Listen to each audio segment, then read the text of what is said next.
தமிழுக்கு நிகர் தமிழே, தமிழனுக்கு நிகர் எவரே. 2 அடியில் நம்மால் எதுவும் செய்ய இயலாது என்று எண்ணும் மனிதனிடத்தில் 2 அடி குரலில் எதையும் நம்மால் செய்ய முடியும் என நம்பிக்கையை ஊக்குவித்தது திருக்குறள். வணக்கம் குழந்தைகளே. வணக்கம் பகலவன் ஐயா. இன்னைக்கான குறளை நம்ம பார்ப்போமா? ஓ, பார்க்கலாமே. சரி, பாடத்துக்குள்ள போலாம். இன்னைக்கான குறள் அதிகாரம் 95 மருந்து. குறள் எண் 948.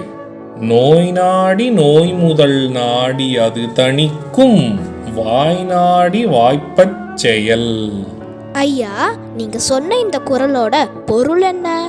இதுக்கான பொருள், நோய் இன்னதென்று அறிந்து நோய் வந்ததற்கான காரணத்தை அறிந்து அதன் வேகத்தை தணிக்கும் வழியறிந்து உடலுக்கு பொருந்தும்படி மருத்துவம் செய்ய வேண்டும்.